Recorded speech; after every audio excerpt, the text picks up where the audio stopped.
صلو علی الحبیب صلی اللہ تعالی علی محمد۔ السلام علیکم ورحمۃ اللہ۔ وعلیکم السلام ورحمۃ اللہ وبرکاتہ۔ وبرکاتہ کہنے کی بھی عادت ڈالیے۔ پاپا میں جنگ سے 1 ماہ کے اعتکاف کے لیے باول مدینہ آیا ہوں۔ ماشاء اللہ۔ میں پہلے کام جو کرتا تھا میک اپ وغیرہ کا کام کیا کرتا تھا، اور شام میں ڈانس وغیرہ بھی کیا کرتا اور مقابلے میں بھی جایا کرتا تھا۔ میرے دوست میسج کرتے، میں ان کے ساتھ جگہ جگہ ڈانس کے لیے جایا کرتا تھا۔ میں بول نہیں سکتا لیکن مجھے تھوڑی تھوڑی آواز آتی ہے، جس کی وجہ سے مجھے ناچ گانے کی آواز آتی تھی اور میں ڈانس کیا کرتا تھا۔ تو مجھے عادت بہت خراب تھی، گھر والوں کو ان اشارے وغیرہ معلوم نہیں تھے، اسلام مجھے کون سکھاتا۔ میں پہلے غلط تھا، گناہوں میں ڈوبا ہوا تھا، میں بہت غلط۔ میں دعوت اسلامی میں ایسے آیا کہ ایک مدنی قافلہ 3 دن کا خصوصی اسلامی بھائیوں کا میرے گھر کے قریب آیا، اور مبلغین میرے گھر آ کر مجھے انہوں نے اصلاح کی میری، اور مجھے عرض کری کہ آپ مدنی قافلے میں آؤ۔ میں نے ان سے بولا کہ میں کام میں مصروف رہتا ہوں اور شام میں ڈانس وغیرہ کے لیے بھی جاتا ہوں۔ مبلغین دعوت اسلامی نے مجھے سمجھایا کہ یہ غلط ہے اور عذاب قبر کا باعث ہے، آپ یہ کام سب خراب ہے، یہ کام غلط ہے، آپ اس کو چھوڑ دو۔ میں نے ان سے سوال کیا کہ میں بہت پریشان ہوں اور میں نماز وغیرہ بھی نہیں پڑھتا، اور مجھے مبلغین نے سمجھایا کہ آپ دعوت اسلامی مدنی قافلے میں آؤ۔ میں نے کہا انشاءاللہ۔ میں ان کے ساتھ آہستہ آہستہ، وہ مجھے سمجھاتے رہے، میں آہستہ آہستہ ان کے ساتھ 1 ماہ کے مدنی قافلے میں سفر کیا اور خوب دعوت دی وہاں۔ آہستہ آہستہ میں نے مدنی قافلے کی برکت سے میں نے اپنے تمام گناہوں سے توبہ کر لی اور دعوت اسلامی کے مدنی ماحول سے وابستہ ہو گیا، اور امامہ اور داڑھی بھی سجا لی۔ باپا آپ سے عرض ہے، میری دعا استقامت کی دعا فرما دے۔ میں 3 سال سے باول مدینہ کراچی اعتکاف میں 1 ماہ کے آ رہا ہوں۔ آپ سے میرا ایک سوال ہے کہ نارمل اسلامی بھائی عربی دعائیں کی فضیلت پا لیتے ہیں، ہم کس طریقے سے عربی جو دعائیں ہوتی ہیں ان کی فضیلت پائیں؟ اللہ تعالیٰ آپ کو برکت عطا فرمائے۔ السلام علیکم ورحمۃ اللہ وبرکاتہ۔ وعلیکم السلام ورحمۃ اللہ وبرکاتہ۔ ماشاء اللہ ماشاء اللہ۔ اللہ تعالیٰ توبہ قبول کرے، استقامت نصیب فرمائے۔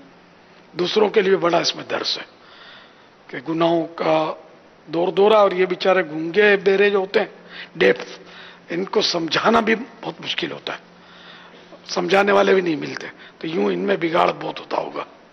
تو دعوت اسلامی کی برکت ہے الحمدللہ کہ ان میں بھی کام ہو رہا ہے۔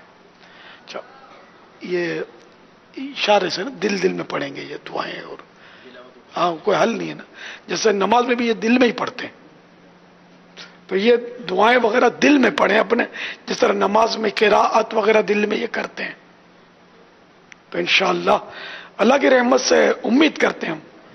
اب اس کا کوئی جزیہ تو پتہ نہیں ہے کہ ان کو وہی ثواب ملے گا یا کیا، ہو سکتا ہے ان سے زیادہ ثواب ملے، اللہ کی رحمت بہت بڑی ہے۔ یہ رسالہ ہے گونگے بہروں کے بارے میں سوال جواب، 25 صفحات کا ہے، یہ 25 پیجز کا ہے، 25 پیجز۔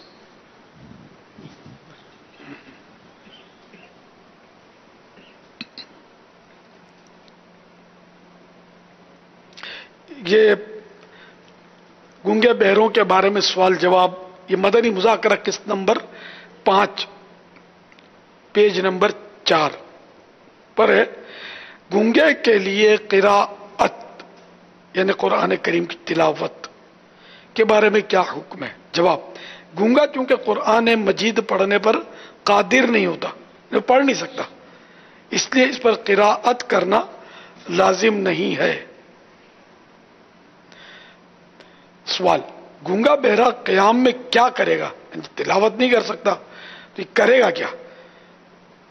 کیا بمقدار فرض و واجب قراءت چپ کھڑا رہے گا؟ جواب، جی ہاں، قیام میں بمقدار فرض و واجب قراءت چپ کھڑا رہے گا. نہ سورہ فاتحہ پڑھنے اور سورت دوسری ملانے میں جتنا وقت لگتا ہے نا، اتنا وقت وہ قیام میں چپ کھڑا رہے گا.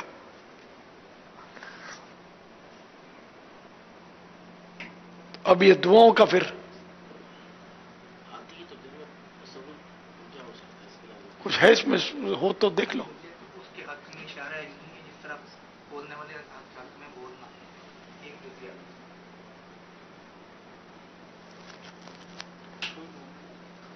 جو سمجھ پڑتی ہے فرما دے، مجھے تو پتہ نہیں ہے اس کا. کہیں پڑھنا یاد نہیں ہے مجھے فی الوقت، ذہن میں جزیہ تو نہیں ہے، لیکن ظاہر ہے کہ جب یہ مکلف ہی نہیں اور یہ دعائیں جو ہیں یہ تو ایک واجب مسئلہ تھا، فرض مسئلہ تھا، تو اس لیے مقدار کھڑا رہنے کا حکم ہوا. باقی یہ کہ اگر یہ دل میں اس کو پڑھتے ہیں تو حرج تو کوئی نہیں ہے اس کے اندر، اور توجہ رکھیں گے تو انشاءاللہ نیت اچھی ہوگی تو ثواب بھی اللہ کی ذات سے امیدیں ملے گا انشاءاللہ. خطبے میں زبان سے پڑھنا منع ہے، تو درود شریف دل میں تو پڑھ سکتے ہیں. خطبے میں بھی جو زبان والے ہیں ان کے لیے بھی رعایت ہے. رعایت کیا اجازت ہے کہ وہ پڑھنا چاہیں تو صرف دل میں پڑھیں.